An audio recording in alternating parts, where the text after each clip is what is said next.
المغربي سفيان بوقنطار، المغربي فارس محمد، توقيت الشخصي 13 دقيقة 17 ثانية و94 جزء من الثانية، فيما بوقنطار سفيان 13 دقيقة 10 ثواني و29 جزء من الثانية.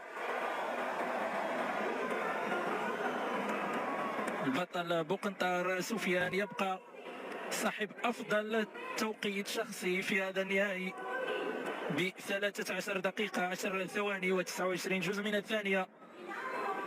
البطل المغربي محمد فارس ب 13 دقيقة 17 ثانية و94 جزء. بسفيان بوقنطار صاحب أفضل توقيت شخصي على مستوى فارس محمد، صاحب ثاني أفضل توقيت في هذا النهائي.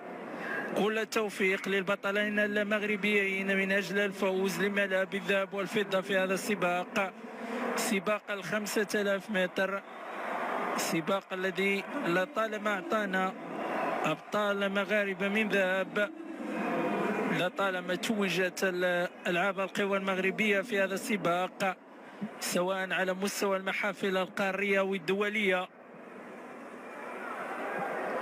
إذن بداية السباق، البطل المغربي كما قلت بوقنطار سفيان،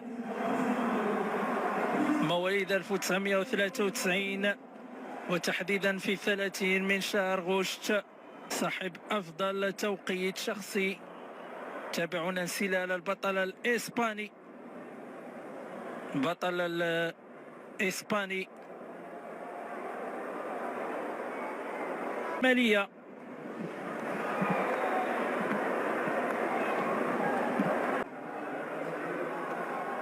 سفيان بوقنطار أول لفة دقيقة أو على بعد 11 لفة من النهاية.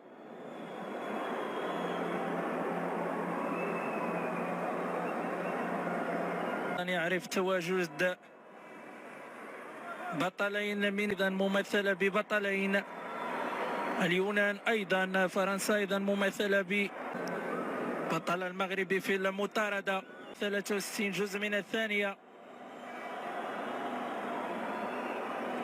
بطل التركي دائما المطاردة، بطل إيفانوفسكي، محمد فراس،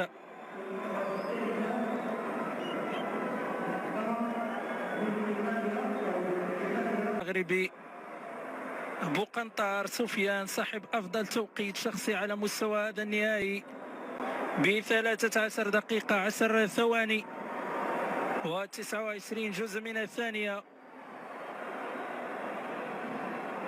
بطل من مقدونيا الشمالية،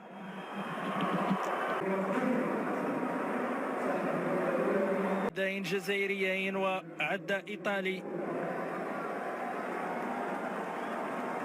إضافة إلى عداء برتغالي.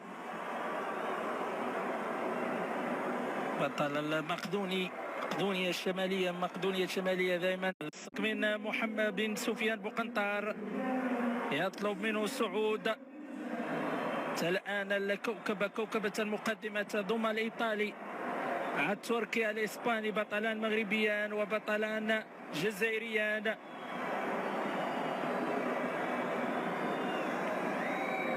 معالم كوكبة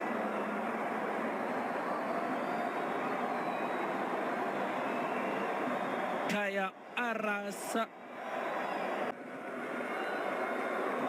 متابعة من جانب تبع سينجح في ذلك بالفعل. هنا محمد فارس يرفع الإيقاع وأيضا خروج ومتابعة للبطل سفيان بوقنطار، يرفع الدورات الماضية سيؤثر عليه في مواصلة الإيقاع. المتابعة في آخر لفة من جانب البطل ومن جانب وسفيان بوقنطار كيف سيتعاملان مع الأمتار الأخيرة، وحذاري من البطل الإيطالي، حذاري من مفاجأة الأمتار الأخيرة. نتابعون حتى العياء يبدو فارس وسفيان بوقنطار، سفيان بوقنطار، وحذاري من الإيطالي في الأمتار الأخيرة، حذاري من البطل الإيطالي في آخر 200 متر.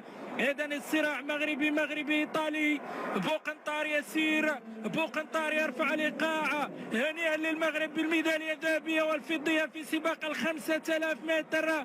هنيئا للمغرب بالفوز بذهبيه وفضيه سباق ال5000 متر.